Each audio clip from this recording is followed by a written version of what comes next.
आपका रुख करूंगी, क्योंकि देखिए चुनाव के नतीजे धीरे धीरे अब सामने आ रहे, जहां अब तक कांग्रेस 2 सीटों पर आगे थी। एक बड़ी जानकारी जो हमने अभी बताई, रीवा से कांग्रेस को बड़ा झटका लगा है।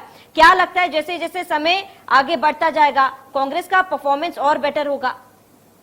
देखिए, निसंदेह कांग्रेस का परफॉर्मेंस दिनों ब दिन सुधरता जाएगा और हमने इस चुनावों को मात्र जो विधानसभा चुनाव की एक नेट प्रैक्टिस के तौर पे किया है।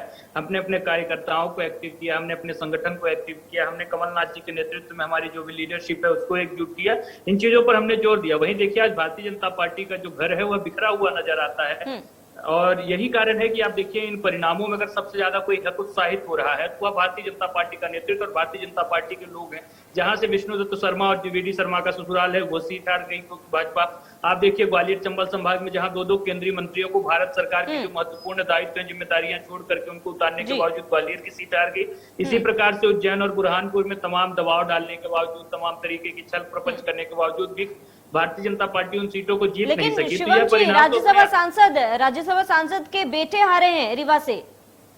देखिए, और रीवा का लेकिन महापौर कांग्रेस पार्टी का जीता है। इस बार कहीं ना कहीं जो भी राजनीतिक दलों से आने वाले लोग हैं, उनके नेता हैं, उनके जो भी परिजन हैं, उनके स्वजन हैं, उनको चुनावों में हार झेलने को मिलना है। और ऐसा फिनोमिना सिर्फ कांग्रेस के साथ तो है नहीं। आप देखिए कि यही रीवा में ही विधानसभा अध्यक्ष जो गिरीश गौतम है, उनके पुत्र चुनाव हार गए हैं। इसी प्रकार से कई अन्य नेताओं के भी जो समर्थित प्रत्याशी थे, उनके जो भी निकटतम परिजन थे, वह भी चुनाव हारे हैं। तो जनता ने इस बार एक प्रकार से इस के साथ बदलाव की ओर मतदान किया है। बिल्कुल शिवम जी, लौटूंगे आपके पास। गिरिधर जी, आपका रुख करूंगी। जनता ने कहीं ना कहीं बदलाव को समर्थन दिया है, कांग्रेस प्रवक्ता का ये कहना है। और वहीं राज्यसभा सांसद के पुत्र जो है वो रीवा से हारे हैं, इस पर आपका क्या कहना है?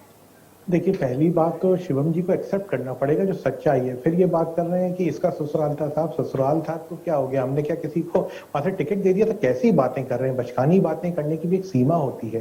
दूसरी बात देखिए, हम जो मैंडेट आए हम तो स्वीकार कर रहे हैं और मैंने आपको बोला हम समीक्षा करेंगे और ऐसा क्यों हुआ उसकी भी चिंता करेंगे। निश्चित रूप से चुनाव आयोग ने भी अपनी गलती मानी थी, जो पर्चियां वितरित होने में गलती हुई थी, और उसकी जांच करवा रहे हैं। साहब, वहां पर कहीं ऐसा ना हो जाए कि जांच में कुछ ऐसे परिणाम आ जाए कि फिर से हो जाए तो आपके लेने के देने पड़ जाए, क्योंकि आपको जमीनी हकीकत दिखानी पड़ेगी कि आपकी जमीनी हकीकत कहीं नहीं। ये मैं इसलिए नहीं कह रहा हूँ, हवाई बातें नहीं कर रहा हूँ। ये सब आपने अभी थोड़े टाइम पहले एक अभियान चलाया था कि 50 लाख नए कार्यकर्ता जोड़ेंगे। कांग्रेस में 10 लाख नहीं जोड़ पाए। मैडम, ये आखिर जोड़ेंगे क्यों? डूबते हुए जहाज की सवारी कौन करेगा?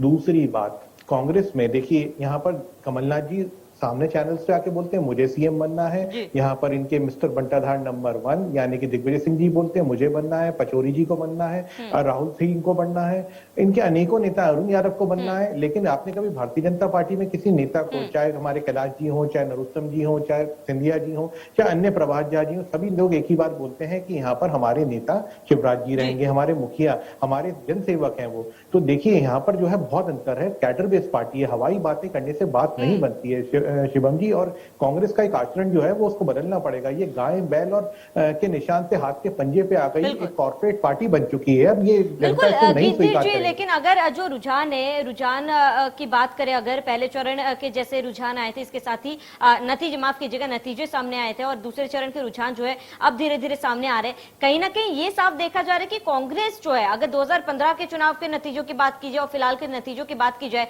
कांग्रेस कहीं ना कहीं टक्कर जो है बीजेपी को देती नजर आ रही है। आपको क्या लगता है, क्या कारण है? बीजेपी की तरफ से क्या कमी रही होगी? क्या जो योजनाएं बीजेपी की तरफ से बनाई गई वो जनता तक नहीं पहुंच पाई? जनता क्योंकि साफ तौर पर कहीं ना कहीं बीजेपी पर नाखुश तो नजर आ रही है। देखिए, कुछ जगहों पे जरूर जो प्रथम चरण के परिणाम आए थे उसमें हम कांग्रेस से हालांकि बहुत आगे हैं, क्योंकि बार बार वही बोल रहा हूँ कि हमारे पार्षद बहुत ज्यादा आए, जहां जिन महापौर के प्रत्याशियों के रूप में हमारी जो है वहां पर विजय नहीं हो पाई है। लेकिन निश्चित रूप से ऐसी कोई गंभीर बात नहीं है। ये जैसे जिस प्रकार से उसको बात कर रहे हैं कि हम उसको नेट प्रैक्टिस मान रहे थे, ये हम तो बहुत सीरियसली लेते हैं चुनाव को, क्योंकि जनता की सेवा करने का अवसर है। कि नेट प्रैक्टिस मान के क्या मतलब, क्या कहना चाह रहे हैं? जनता के प्रति ये जो एक संविधान है उसका मजाक उड़ा रहे हैं, उपहास उड़ा रहे हैं, क्या ये शोभा देता है? और जहां तक की बात है, ये अपनी कांग्रेस कभी जगह नहीं बना सकती, क्योंकि किस मुद्दों पे इनको आखिरकार जो है लोग वोट देंगे यहाँ पर? क्योंकि रौथलपुरी जो कमलनाथ जी के भांजे, उनके यहाँ अरबों रुपया, करोड़ों रुपया छापे में पकड़ा जाता है, इस बात पे उनको बैठाएंगे? या अल्पमत की सरकार चला के जनता को धोखा दे रहे थे, या कर्ज माफी के नाम पे इन्होंने जनता को धोखा दिया, या अतिथि शिक्षकों का इन्होंने जो है बिल्कुल वहां पर गिरधीर जी, उनके ऊपर तमाम लाठी डंडे मुद्दे चलाए। हैं, मुद्दे उठाए गए कांग्रेस और बीजेपी की तरफ से, तमाम मुद्दों पर बात भी की गई। वहीं इसी बीच एक बड़ी जानकारी आपको बता दें, अब तक 74 नगर परिषद के नतीजे घोषित कर दिए गए हैं। बड़ी जानकारी, अहम खबर आपको बता दें, 65 नगर परिषद में बीजेपी की जीत हुई है। बड़ी जानकारी, बड़ा अपडेट आपको बता दें, कांग्रेस के खाते में केवल 9 नगर परिषद की सीट ही मिल पाई है। बड़ी जानकारी, 12 सीटों पर निर्दलीय प्रत्याशी आगे चल रहे हैं। तो लगातार अपडेट्स आप तक पहुंचा रहे हैं, जैसे ही जैसे रुझान और नतीजे सामने आ रहे, हम आप तक पहुंचा रहे हैं। 65 नगर परिषद में बीजेपी की जीत हुई है। वहीं शिवम शुक्ला जो है लगातार हमारे साथ बने हुए। शिवम जी, आपका रुख करूंगी। देखिए, बीजेपी का कहना है कि कहीं ना कहीं जो कोशिशें जो है की गई थी और आगे जो रुझान जो अभी तक बरकरार है वो आगे भी बरकरार रहेंगे।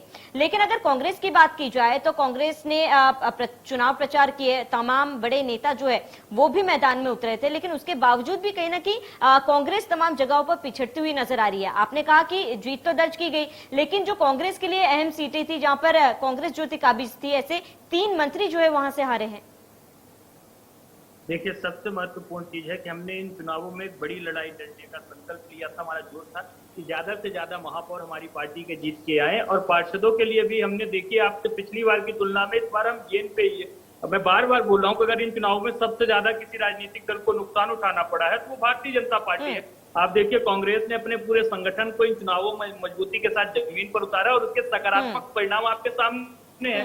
पहले चरण में हम 3 सीटें जीते थे और दूसरे चरण में भी आप देखिए 2 सीटों पर हम आगे हैं। और भारतीय जनता पार्टी ने जो टोटल सीटें हारी है, पहले चरण में 4 सीटें हारी थी, दूसरे चरण में 3 सीटों पर पीछे हैं। तो आप देखिए 4, 3, 7 सीटों पर लगभग उनके पास आज 9 सीटें मात्र रह जाएंगी ये नगर निगम में। तो यह अपने आप में एक बड़ा परिवर्तन मध्य प्रदेश की जनता जो कर रही है उसको स्पष्ट करता है। और इसके साथ साथ 9 सीटों पर यह आगे भी है, उनमें 2 सीटें उन्होंने किस प्रकार से जीती है, बुरहानपुर और उज्जैन। हमारे सामने स्पष्ट है कि किस प्रकार का मशीनरी, प्रशासन, अपनी बी टीम, तमाम चीजों का दुरुपयोग करने के बाद, तमाम चीजों का जोर लगाने के बाद इन उस सीटों को रिटेन कर पाए हैं। तो कहीं ना कहीं जनता ने अपना मन और मस्तिष्क स्पष्ट कर दिया है कि 2023 में क्या स्थिति बनने जाने वाली है। और आप देखिएगा, जबकि प्रशासन चुनाव आयोग के अंडर में और ज्यादा निष्पक्षता के साथ 2023 के चुनावों में कार्य करेगा तो कांग्रेस पार्टी एक स्पष्ट जनादेश के साथ इस प्रदेश की सत्ता पर आएगी। बिल्कुल शिवम, कहीं ना कहीं आज के जो नतीजे होंगे उसको विधानसभा चुनाव के साथ जोड़कर भी जरूर देखा जा सकता है। फिलहाल बने रहे हमारे साथ, लौटूंगे आपके पास। नवनीत शुक्ला, वरिष्ठ पत्रकार, लगातार हमारे साथ बने हुए। नवनीत जी, आपसे एक सवाल करूंगी, क्योंकि देखिए बीजेपी प्रवक्ता को सुना हमने, कांग्रेस प्रवक्ता को भी सुना हमने, रुझान जो है अब धीरे धीरे सामने आ रहे हैं। क्या लगता है, क्या किस पार्टी को नुकसान हुआ है और किस पार्टी को फायदा हुआ है? देखिए, भाजपा को नुकसान, भाजपा के पास में, क्योंकि भाजपा शिखर पार्टी थी, भाजपा पिछले बार भारी बहुमत से सत्ता में थी, तो निश्चित रूप से थोड़ा बहुत तो संगठन को और कहीं ना कहीं नुकसान उठाना पड़ता है। पर अगर आप ये कहो कि ये चुनाव जो है ये भाजपा का जो है उनकी तैयारी, ये कांग्रेस की तैयारी है, तो ये कांग्रेस का लिटमस टेस्ट है ये विधानसभा चुनाव का ही। और आप खुद ये मान रहे हैं कि अभी जो परिणाम आए हैं उसमें 63 पे भाजपा बढ़त बना चुकी है। सॉरी, ऐसे में आप कैसे बोल सकते हैं कि आपकी तैयारियां बहुत अच्छी है? पहली बात। दूसरी बात, एक बात कांग्रेस को अच्छी तरह समझना पड़ेगी कि भाजपा जो है अगले 15 सालों के लिए भाजपा अपने कार्यकर्ताओं को तैयार कर रही है। इसीलिए उसने हर क्षेत्र में नए लोगों को उम्मीदवार बनाया, पुरानों को पीछे किया, पुराने उसके साथ खड़े हुए। कांग्रेस के साथ दिक्कत ये होगी कि कांग्रेस के पास नया कार्यकर्ता जुड़ने को तैयार नहीं है और पुराने कार्यकर्ता जो है वो अब कार्यकर्ता नहीं, वो नेता हो गए। तो नेता होने के कारण क्या हो रहा है कि कांग्रेस की किसी भी क्षेत्र में मजबूत जमीन नहीं है। जो 2-4 परिषदें भाजपा ने जीती है, कांग्रेस ने जीती है या नगर निगम जीती है, वो एक स्थानीय समीकरण हो सकते हैं। इंदौर का एक मेरा उदाहरण है कि इंदौर में मुख्यमंत्री न भी आते तो भी भाजपा जीतती है यहाँ पे। और मुख्यमंत्री उसके बाद भी 3 बार आके गली गली घूमे, क्योंकि वो 24 घंटे चुनावी मूड में रहती है पार्टी।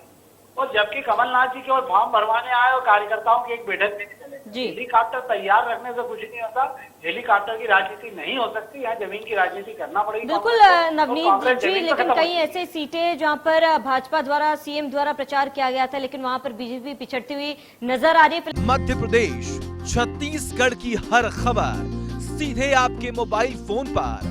अभी सब्सक्राइब करें हमारा चैनल और पाएं पल पल की खबर।